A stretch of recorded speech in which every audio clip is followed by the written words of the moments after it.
నమస్కారం వార్తలకు స్వాగతం ముందుగా ముఖ్యాంశాలు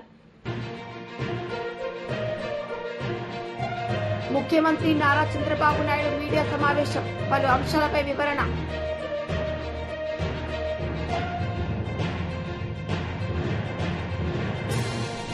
బీఆర్ఎస్ లీడర్ మీడియా సమావేశం పలు అంశాలపై వివరణ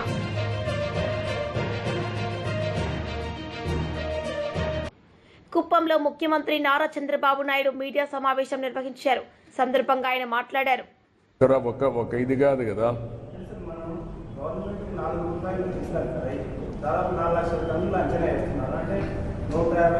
అది ఇచ్చామ్మా. దానికి నేను రేపు అన్ని మీరే కొనాలన్నా కూడా ఎక్కడ కొనగలుగుతామంటున్నా. క్రాప్ మేనేజ్మెంట్ ప్యాటర్న్ కూడా చేంజ్ చేయాలి. అందుకే ఎప్పుడు రాష్ట్రంలో ఎక్కడ ఇవ్వని విధంగా 200 నుంచి 250 కోట్ల రూపాయలు అవుతుంది మనం ఇచ్చే సబ్సిడీ కూడా ఒక్క మ్యాంగో రైతులకే. అది కూడా మనం ఇస్తున్నాం. మిగిలిన విషయాలన్నీ కూడా మాట్లాడతాం. మధ్యాహ్నం అందరితో మాట్లాడి ఏ విధంగా మనం చేయగలుగుతాం అన్ని విషయాలు చేస్తాం. రే నిజమేనాయా, ఏం చేయాలంటున్నా? ఎవరికి పెట్టాలి? టీటీడీ పెట్టాలి. వాళ్ళు ఏమంటారు, మేమెందుకు చేయాలంటే మళ్ళీ అవన్నీ విషయ సర్కిల్స్ కదా. భక్తుల యొక్క సెంటిమెంట్స్ కూడా మనం చూసుకోవాలి కదా. అవన్నీ ఉంటాయమ్మా. ఇవన్నీ ఏంటి, ఎప్పుడన్నా చేశారా? కాదు, ఎప్పుడన్నా 4 రూపాయలు ఇచ్చి కొన్నారా?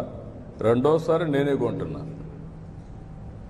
వ్యవసాయం బాగా చేస్తున్నాం కాబట్టి ఆదాయం ఇది కూడా దిగుబడి బాగా పెరిగింది. ఈ సంవత్సరం ఎప్పుడు లేని దిగుబడి వచ్చింది.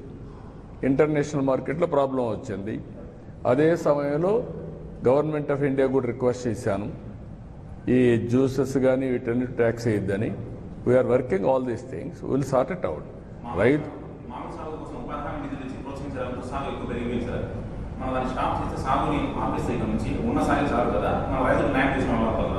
అదే దీనికి అందుకనే ఒక మ్యాంగోనే కాకుండా అన్ని పంటలు కూడా ప్రపంచం మొత్తం ఆహారపు అలవాట్లు మారాయి. ఎప్పటికప్పుడు పళ్ళు తినేది ఎక్కువైంది. రెండోది కూరగాయలు ఎక్కువ అవుతున్నాయి. ఈ రెండు వచ్చినప్పుడు రాయలసీమ అనుకూలమైన ప్రదేశం కాబట్టి మనం ప్రమోట్ చేశాం. దీన్ని ఏ క్రాపులు పండించాలి అనే దానిపైన నిరంతరం కూడా మనం పర్యవేక్షిస్తాం. పండించిన పంట వాల్యూ అడిషన్ కూడా ఫుడ్ ప్రాసెసింగ్ కూడా వెళ్ళాలి. అందుకే ఈరోజు తమిళనాడులో కర్ణాటకలో లేనటువంటి ఫుడ్ ప్రాసెసింగ్ మన దగ్గర ఉన్న మొన్న గొడవలు కూడా జరిగాయి, మీరు చూశారు కర్ణాటకలో. వాళ్ళంతా ఇక్కడ తీసుకొస్తామంటే మనకే చాలదని చెప్పి మనం చెప్పాం. ఇంకా చేయాల్సిన అవసరం ఉంది. ఫుడ్ ప్రాసెసింగ్ రావాలి, ఇంటర్నేషనల్ మార్కెటింగ్ రావాలి. స్టాప్ చేయాలంటే ఏ పంట వేయాలి కూడా వర్కౌట్ చేయాలి కదా. రాను రాను ఆధునీకరణలో తర్వాత రెండో విషయం కూడా మీరు చూస్తే ఫుడ్ హ్యాబిట్స్ మారిన తర్వాత దీనికి తగినటువంటి ఇది కూడా మనం తయారు చేయాలి. ఒకప్పుడు దిగుబడులు తక్కువ ఉండేటివి, ఇప్పుడు దిగుబడులు బాగా పెరుగుతున్నాయి. ఒకప్పుడు చిన్నప్పుడు నేను చూసినప్పుడు మామిడి ఇంటికే వాడేవాళ్ళం. మీకు కూడా ఐడియా ఉంది. ఇంటి కోసం చెట్లు వేసేవాళ్ళం. ఆ చెట్లు వచ్చే పంట తర్వాత వాణిజ్య పంటగా తయారైంది. అంటే ఎవరికో ఒకరికి ఇచ్చి ఈ చెట్లు ఇంత పంట ఉంది నువ్వు కొనుక్కోమనేవాళ్ళు. వాళ్ళు వచ్చి హార్వెస్టింగ్ చేసుకొని వెళ్ళేవాళ్ళు. అది నెక్స్ట్ ఫేజ్. ఇప్పుడు దాన్ని నేను కానీ హార్టికల్చర్ అంతా ప్రమోట్ చేసి తెలుగుదేశం వచ్చిన తర్వాత డ్రిప్ ఇరిగేషన్ కూడా పెట్టి, అంత మునుపంతా వానాకాలం పండాలి. ఎప్పుడు నీళ్లు పెట్టేవాళ్ళం కాదు, ఇప్పుడు నీళ్లు పెడుతున్నాం. నీళ్లు పెట్టినప్పుడు పంట కూడా బాగా వస్తుంది. 2-3 వెట్టింగ్స్ ఇస్తే మంచి దిగుబడి వస్తుంది. అలాంటి ఆధునికమైన ఇప్పుడు కొత్తగా మీరు చూస్తే కవర్స్ కూడా ఇచ్చాం ఫ్రూట్ కవర్ చేయడానికి. అది కానీ వస్తే వాల్యుయేషన్ పెరుగుతుంది. మనకు పంట కూడా వాల్యుయేషన్ పెరుగుతుంది. ఎందుకంటే ఏ పంట కూడా ఏ మామిడికి కూడా ఒక విధంగా పండు డ్యామేజ్ కాదు. ఆ మచ్చలు కానీ సైజు కానీ ఇవన్నీ బ్యూటిఫుల్గా వస్తాయి. అలాంటి వినూత్నమైన ఆలోచనలతో మనం ముందుకు పోవాల్సిన అవసరం ఉంది. ఈ సమస్య అట్మోస్ట్ ఎఫిషియెంట్గా పరిష్కారం చేస్తాం. అందరూ హాజరవుతారు. తొలి రోజే కదా, అప్పుడే నువ్వు సెలవులు పలవలు. తెలుగుదేశం పార్టీకి ఒక మెకానిజం ఉంది. తెలుగుదేశం పార్టీ 45 ఏళ్లుగా పార్టీ క్యాడర్ బేస్డ్ పార్టీ ఇది కాబట్టి అవన్నీ సిస్టమేటిక్గా ఉంటాయి.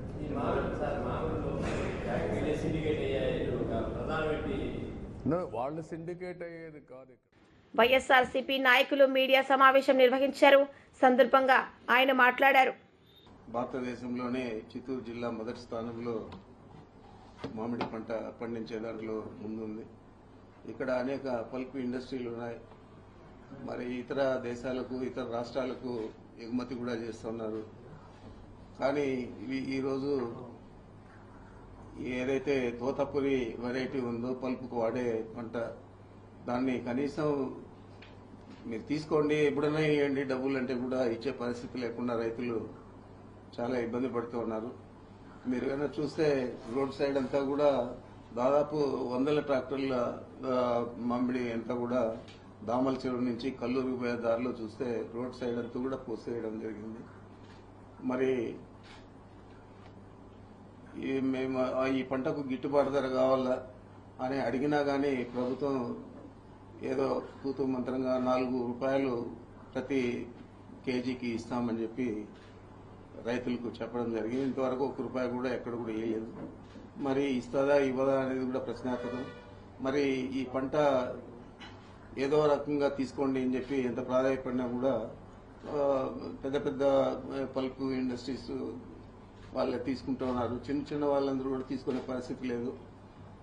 గత సంవత్సరం పండించిన చేసిన పల్ప్ కూడా ఇంకా స్టాక్లు ఉన్నాయి. మరి ఈ సంవత్సరం మళ్ళా ఫ్రెష్గా ఈ పల్ప్ చేస్తే మార్కెట్ ఉంటుందో ఉండదో, మళ్ళీ అప్పులు ఎక్కువ అయిపోతాయని వాళ్ళ ఆలోచన.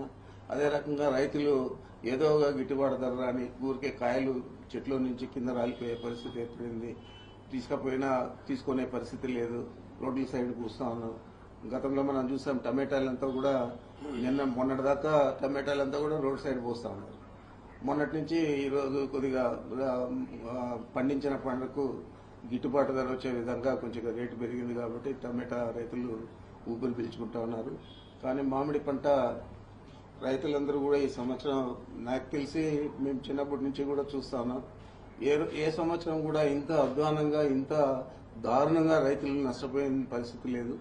అందుకని ఈ సందర్భంగా జగన్మోహన్ రెడ్డి గారు ఈ నెల 9వ తేదీ బంగారుపాలెంలో అక్కడ మార్కెట్ యార్డ్ కానీ తర్వాత రైతులంతా కూడా ప్రత్యేకంగా కలవడం కానీ చేయడం జరుగుతుంది. వారు 9వ తేదీ ఈ కార్యక్రమానికి విచ్చేస్తారని చెప్పి మీ ద్వారా ఈ రాష్ట్ర ప్రజలకు తెలియజేస్తా ఉన్నాను. బీఆర్ఎస్ లీడర్ మీడియా సమావేశం నిర్వహించారు. సందర్భంగా ఆయన మాట్లాడారు. తెలంగాణ నీళ్ల హక్కుల కోసం బీఆర్ఎస్ పార్టీ కేసీఆర్ గారి ఆదేశాలతో పోరాటం చేస్తూ ఉంటే అన్ని పార్టీలు ఏకమై అటు టీడీపీ, ఇటు కాంగ్రెస్, ఇటు బీజేపీ 3 పార్టీలు ఏకమై మళ్ళీ తిరిగి బీఆర్ఎస్ మీద దాడి చేస్తూ ఉన్నారు. బాధ ఏంటంటే బీఆర్ఎస్ మీద దాడి చేస్తే పర్వాలేదు, కేసీఆర్ గారి మీద దాడి చేసినా పర్వాలేదు, కానీ తెలంగాణ ప్రజల మీద, తెలంగాణ రాష్ట్రం మీద తెలంగాణ నీళ్ళ మీద మళ్ళీ దాడి జరుగుతూ ఉంది. ఇవాళ కూడా పెద్దలు చంద్రబాబు నాయుడు గారు, ఏపీ రాష్ట్ర ముఖ్యమంత్రి మాట్లాడుతూ మళ్ళీ ఒకసారి అదే విధంగా చంద్రబాబు గారు వయసులో పెద్దవారు, రాజకీయ అనుభవంలో పెద్దవారు, వారి గురించి మనం తప్పుగా మాట్లాడొద్దు అని అనుకుంటాం. కానీ తెలంగాణ పట్ల, తెలంగాణ రాష్ట్రం పట్ల వారు చేస్తున్న మోసాలను అయితే ప్రజల ముందర పెట్టాలి. ఎందుకు అంటే చంద్రబాబు గారు ఇవాళ మాట్లాడుతూ మేము కేవలం వరద జలాలు తీసుకుపోతా ఉన్నాము, పైన తెలంగాణ రాష్ట్రం గోదావరిలో ఎన్ని ప్రాజెక్టులు కట్టినా నేను ఎప్పుడు అడ్డు చెప్పలేదు, చెప్పను. చంద్రబాబు నాయుడు గారు వయసులో పెద్ద ముఖ్యమంత్రి, వారు అంతకుముందు వారి అనుభవంలో చాలా అనుభవజ్ఞులు వారు.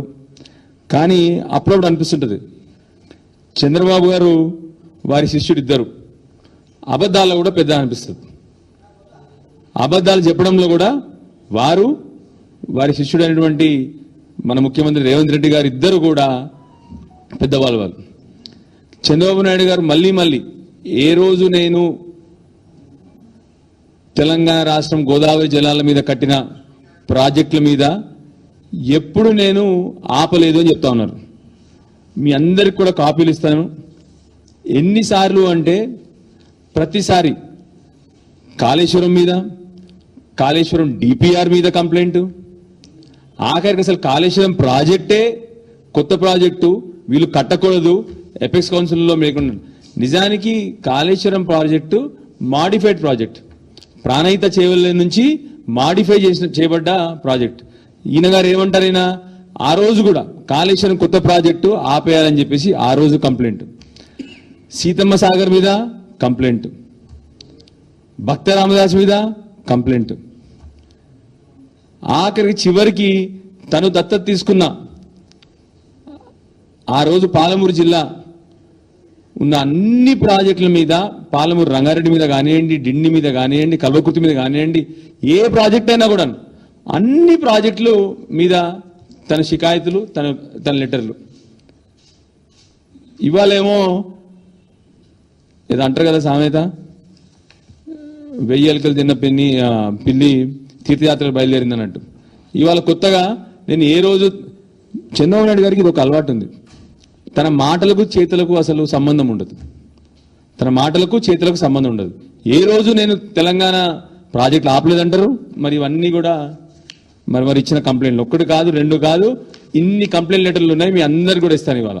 ఆ రోజు ఉమాభారతి గారికి కానీ, ఆ రోజు షెకావత్ గారు కానీ వారు ఇచ్చిన కంప్లైంట్ లెటర్ అన్ని కూడా మీ అందరికి ఇస్తాను.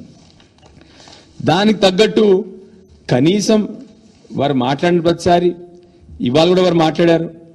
ఇప్పటి వరకు కాంగ్రెస్ పార్టీ నుంచి కానీ, బీజేపీ పార్టీ నుంచి కానీ. వైసీపీ లీడర్ మీడియా సమావేశం నిర్వహించారు. సందర్భంగా ఆయన మాట్లాడారు. 4 రూపాయలు ఇస్తానని చెప్పటం చాలా దారుణమైనటువంటి విషయం. రైతులు 2 రూపాయలు కూడా కొనుక్కోవటం లేదు అని వాళ్ళు ఆత్మహత్యలకు పాల్పడ పరిస్థితి వచ్చినా రోడ్ల వెంబడి తమ మామిడికాయల్ని పారేసి ఏడ్స్తూ వాళ్ళ బాధల్ని వెతల్ని చెప్తూ ఉన్నా కూడా కనికరం లేనటువంటి ప్రభుత్వం. 2 రూపాయలకు కూడా అమ్మకానికి సిద్ధపడ్డా కూడా కొనుక్కోలేని పరిస్థితులలో పల్పు ఫ్యాక్టరీలు ఉన్నాయి. పల్పు ఫ్యాక్టరీలు అలా ఉన్నప్పుడు మద్దతు ధరను మరింతగా పెంచాల్సినటువంటి బాధ్యత, 4 నుంచి మరో 7-8 రూపాయలు పెంచాల్సినటువంటి బాధ్యత ప్రభుత్వం తీసుకోవాలి. రైతును ఆదుకోవాలా అన్నటువంటి విషయం ఈ ప్రభుత్వానికి కించిత్తు కూడా లేకపోవడం చాలా బాధ కలిగించేటువంటి విషయం. ఓ రైతుకు పూర్తి ఆపన్న హస్తంగా ఉన్నది వైఎస్ రాజశేఖర రెడ్డి గారు, జగన్మోహన్ రెడ్డి గారు. వారి హయాంలో ఏ రోజు కూడా రైతుల వెతలు ఇంత దారుణంగా లేవు. ఈ రోజున రామచంద్రారెడ్డి గారు చెప్పినట్టుగా మిగతా మిర్చి, పొగాకు ఇలాంటి విషయాలలో కూడా ప్రభుత్వ వైపు నుంచి ఏ రకమైన సహకారం లేనందువలనే పెద్ద ఎత్తున జగన్మోహన్ రెడ్డి గారు అక్కడికి వచ్చినప్పుడు వాళ్ళ బాధలంతా కూడా వాళ్ళు వెళ్లగక్కటం జరిగింది. అంతకంటే ఎక్కువగా దాదాపు లక్షల హెక్టార్లలో ఈ రోజున మామిడి పండించినటువంటి రైతుకు తీరని అన్యాయం జరుగుతూ ఉంటే, లక్షలాది ఎకరాలలో ఉన్నటువంటి మామిడి పంట అంతా కూడా రోడ్ల పాలు, లేకపోతే కొయ్యటానికి కూడా భారమైపోయి కోసినా కూడా ఉపయోగం లేనంత పరిస్థితి రావటానికి కారణం ప్రభుత్వం. దీనికి సమాధానం చెప్పవలసినటువంటి ప్రభుత్వం, ఆ ప్రభుత్వానికి ఒత్తాసు పలికేటువంటి ఒక పత్రిక ఒక 2 రోజుల పాటు, ఈనాడు పత్రిక 2 రోజుల పాటు ఇది వైఎస్ఆర్ కాంగ్రెస్ పార్టీ నాయకుడైనటువంటి పెద్దిరెడ్డి రామచంద్రారెడ్డి దీంట్లో కుట్ర ఉన్నది అని పనికట్టుకొని రాయటం అన్నది. ఈ జిల్లాలో 98% ఆ మాటకు వస్తే తెలుగుదేశం పార్టీకి సంబంధించినటువంటి వాళ్ళ అధీనంలో పల్పు ఫ్యాక్టరీలు ఉన్నాయి. పల్పు ఫ్యాక్టరీలు ఇప్పుడు ఆయన చెప్పినాడు, గత సంవత్సరమే ఉన్నటువంటి స్టాక్ ని ఏం చేయాలో తెలియని పరిస్థితుల్లో వాళ్లు ఉంటే నువ్వేం చేయాల? ప్రభుత్వం మద్దతు ధరను పెంచాల్సినటువంటి బాధ్యత నీకున్నదా లేదా? నువ్వెలా 4 రూపాయలు నేను మద్దతు ఇస్తానంటావు? నువ్వెందుకు 10 రూపాయల మద్దతు ఇవ్వలేవు? రైతులందరూ ఈ రోజు ఎందుకు ఆత్మహత్య చేసుకునేటువంటి పరిస్థితి వచ్చింది? వేలాది ట్రాక్టర్లు, టిప్పర్లు నిండా, లారీల నిండా రైతుల వెదలు చూస్తూ ఉంటే ఎంత బాధ కలుగుతుంది. దీని మీద కించిత్తన్న ప్రభుత్వం కరిగిందా, కదిలిందా? సాక్షాత్తు ముఖ్యమంత్రి చంద్రబాబు నాయుడు గారి సొంత జిల్లాలో ఈ రకమైనటువంటి దుస్థితి వేలాది మంది రైతులకు వస్తే దాని మద్దతు ధరను నేను మరింత ఇస్తాను అని చెప్పటం సరైనటువంటిదా కాదా? ఒకరోజు తూతూ మంత్రంగా కలెక్టర్ సమావేశం ఏర్పాటు చేసి ప్రభుత్వం ఇంత సబ్సిడీ ఇస్తుంది, మద్దతు ధరిస్తుంది, మీరు 4 రూపాయలు కొనుక్కోండి అని ఒక మాట అనేస్తే సరిపోద్దా? మీరు ప్రభుత్వమే దగ్గరుండి పల్ప్ ఫ్యాక్టరీల దగ్గర కొనించుకునే పరిస్థితి అన్నా చేయాలా, లేకపోతే నష్టపోతున్నటువంటి రైతులకు ఆ నష్టపోకుండా ఉండేటువంటి పరిహారం అన్నా ఇవ్వాలా? ఆ పరిహారము ఇవ్వలేదు. వీళ్లను ఒత్తిడి చేసి కొనుక్కోమని చెప్పినటువంటి పరిస్థితి లేదు. మొత్తం జిల్లా అంతా కూడా ఎక్కడెక్కడ పల్ప్ ఫ్యాక్టరీలు ఉన్నాయో అక్కడంతా కూడా బారులు తీరున్నాయి. పంటంతా కూడా మళ్ళీ ట్రాక్టర్లు, లారీలు, ఎంత దారుణంగా ఉంది పరిస్థితి. దానికి సమాధానం ఇవ్వవలసినటువంటి వాళ్ళు వార్తలు ముగించే ముందు ముఖ్యాంశాలు మరోసారి. ముఖ్యమంత్రి నారా చంద్రబాబు నాయుడు మీడియా సమావేశం, పలు అంశాలపై వివరణ.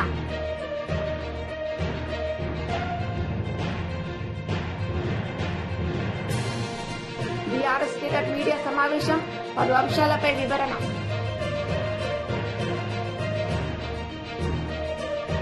ఈ వార్తలు ఇంతటితో సమాప్తం. తిరిగి ప్రసారమయ్యే వార్తల్లో మళ్ళీ కలుద్దాం.